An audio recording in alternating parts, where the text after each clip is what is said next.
mundo. Cuando voy a Maracaibo, empiezo a pasar el puente, siento una emoción tan grande que se me nubla la mente. Ay, siento un nudo en la garganta y el corazón se me salta. Con música que nos lleva a Maracaibo, Venezuela. Gustavo Aguado canta allí. Por favor, contanos. Gustavo Aguado y su hermano el Pompo Aguado fueron los creadores de la banda, del grupo de gaita Guaco. La gaita es la expresión musical popular del estado Zulia, de la provincia del Zulia. Originalmente se vendió al resto del país como para celebrar el Día de la Virgen de Chiquinquirá, que es una fiesta religiosa patronal muy importante en Venezuela y que es de nosotros los zulianos, y luego conectaba con Navidad. Entonces Venezuela tomó que cuando ya se escucha gaita... La gaita, la clásica, la gaita que... No es un instrumento, en este caso es un género musical. Exactamente, el estilo musical, el estilo musical, que se hace con cuatro, tambora, furro, bien. Maraca y por supuesto las voces. Eso nació en los sectores populares y habían dos barrios muy populares en Maracaibo, que son el Empedrado y el Saladillo, y la forma de ellos de comunicarse o diferenciar sus gustos y todo era a través de la gaita, porque la gaita, gran parte, hasta incluso es una gaita protesta. De hecho, Rafael Caldera, cuando fue presidente de Venezuela, en los años 70, toda la gaita fue protesta contra Rafael Caldera, porque Caldera tumbó todo el centro histórico de la ciudad de Maracaibo por el petróleo. Porque Maracaibo era la capital, es la capital del estado Zulia, la provincia que en aquel entonces era la mayor productora de petróleo, donde todas las transnacionales estaban apostadas. Y bueno, había una inversión del petróleo en el estado, pero esas inversiones también llevaban a cometer delitos gravísimos como desaparecer el centro histórico. Claro, lo que pasa es que es esa Venezuela que en la década del 70 en la Argentina se miraba como Meca, donde fueron muchos la Venezuela exiliados. Saudita.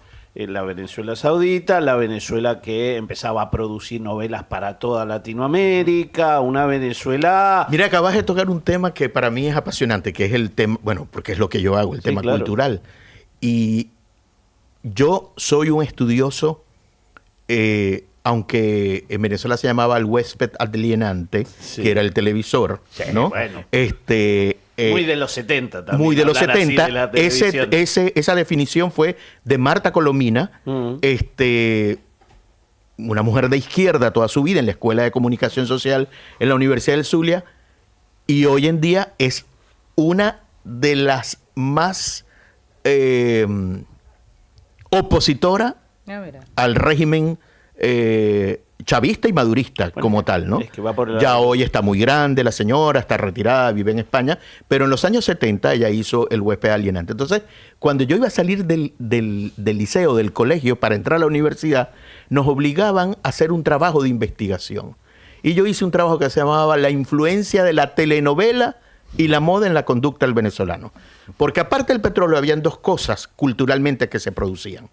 Por supuesto, el petróleo hizo la cultura del petróleo en Venezuela. En Venezuela hay arquitectura petrolera que responde a las exigencias del petróleo como tal, ¿no? A lo que era la forma de vida, la construcción de la casa, que eran unas casas elevadas como unos palafitos, pero sobre tierra, todas unas características como tales. Y por supuesto, el petróleo que influyó con el dinero, hay una arquitectura brutalista, extraordinaria en Venezuela, que todo eso fue del producto del petróleo. Pero cuando yo hago este trabajo de la influencia de las telenovelas y la moda conductual venezolano, es porque habían dos elementos que culturalmente en Venezuela se daban, que era la industria de la telenovela y la industria de la belleza. El tema del Miss Venezuela. Miss Venezuela. El Miss Venezuela. Que no hay que ver al Miss Venezuela solamente, y esto lo digo siempre, como un tema frívolo ni nada, porque desde que Sofía Loren apareció en el mundo del celuloide, fue producto porque fue una muchacha que se presentó a un concurso de belleza y descubrieron todas sus cualidades y potencialidades. Pero en el caso de tanto Colombia como Venezuela, las Misses tienen una importancia que acá en la Argentina se fue perdiendo. No, y en Venezuela, mira, yo conozco mujeres que han participado allí, que tienen una vida extraordinaria, filantrópica, muchas son poetas, otras son abogadas, otras fueron políticas, otras incursionaron en el mundo de la telenovela y del modelaje, y es válido, cada quien coge por el camino que quiera. Más allá de que podamos diferenciarnos o diferir de algunas expresiones de muchas, ¿no? Pero responde a ese tema cultural que en la Venezuela saudita de los 70 había. Rébulo, no quiero despedirte sin preguntarte o sin que nos cuentes y que nos digas, y por ahí, bueno, entro en la fibra más íntima, pero es en definitiva lo que le estamos preguntando a cada venezolano con el que conversamos. ¿Qué esperás de este momento? ¿Qué te pasa por dentro mirando estas horas y también de cara al futuro, también teniendo en cuenta que podés hacer una lectura, como vos decías, de años en donde han pasado muchas cosas, en donde ha habido muchos avatares y en donde también ha habido en algún momento ilusiones de los venezolanos que se vieron truncas? Yo ilusionado no estoy, ¿no?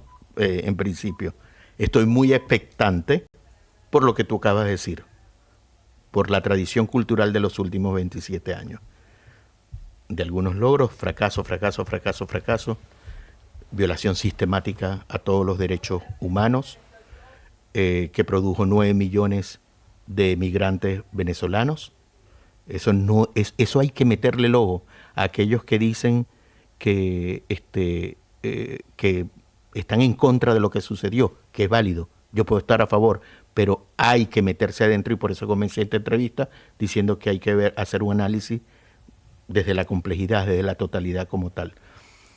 Yo lo que quiero para mi país, para Venezuela, es realmente, primero, la vuelta al sistema democrático, a la democracia. Y pasar por el sistema de la democracia es el reconocimiento a las instituciones, el reconocimiento a los derechos de los ciudadanos, a opinar, a transitar libremente. Sé que es un momento muy complejo y muy difícil.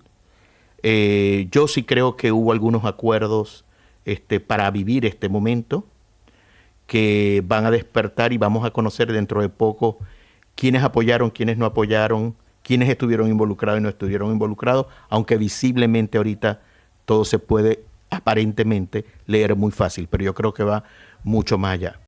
Y bueno, lo que deseo para mi país es que luego de estos difíciles, complejos y tristes 27 años, regrese no la alegría y la felicidad, porque el venezolano por naturaleza, a pesar de la adversidad, siempre tiene una sonrisa, hacemos un chiste, estamos inventando algo, pero creo que es algo de la reacción natural.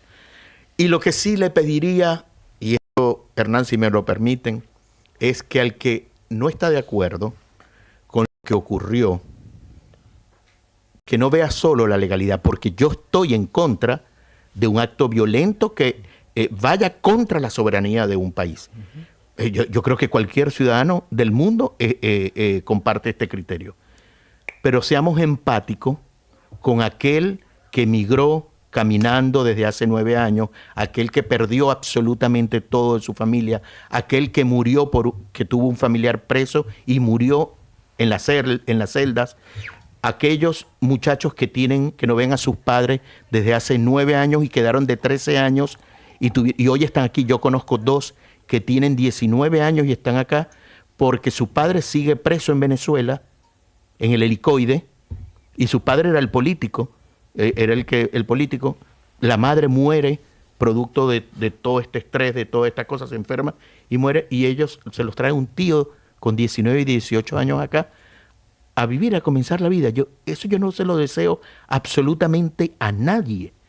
El tema ideológico político es un tema ideológico político que lo deben manejar los políticos, pero respeten la voluntad del ciudadano. Entonces, si yo pediría algo, es que aquel que no está de acuerdo y está en su derecho a no estar de acuerdo con lo que ocurrió y la forma como ocurrió en Venezuela, primero sea empático, porque cada ciudadano de los migrantes de que está acá no llegó a la Argentina porque quiso irse a viajar y ver la bella y hermosa Buenos Aires.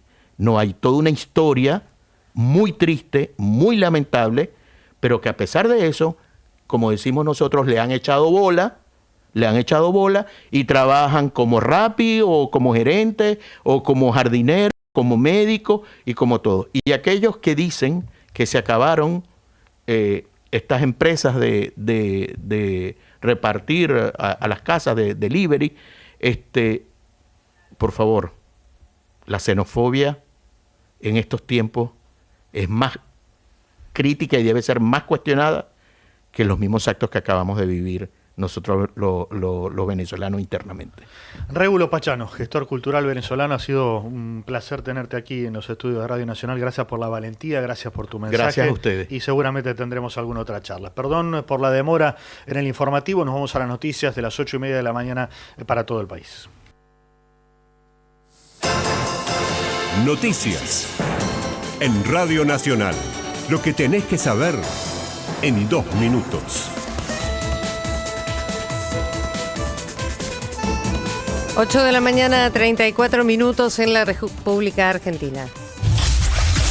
Incendios en la Patagonia, bomberos y defensa civil lograron controlar 3 de los 5 focos ígneos que afectan distintos puntos de Chubut y Río Negro. En tanto, sigue sin control las llamas en El Hoyo, en Puerto Patriada, en donde más de 1.800 hectáreas fueron afectadas. Desaparecidos, el Ministerio de Seguridad Nacional oficializó una recompensa de 5 millones de pesos para quienes aporten información certera sobre el paradero de Fernando Álvarez y Caleb González, vistos por última vez en Corrientes en agosto del 2025. Desaparecieron en aguas del Paraná, en la zona de Bella Vista, y la causa se investiga con una posible privación ilegítima de la libertad. Donald Trump anunció la primera entrega de petróleo venezolano. El presidente de los Estados Unidos dijo que serán entre 30 y 50 millones de barriles de petróleo de alta calidad, parte del acuerdo que estableció tras haber capturado al exmandatario de Venezuela, Nicolás Maduro.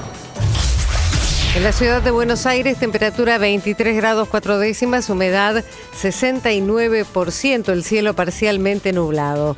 Se ha emitido una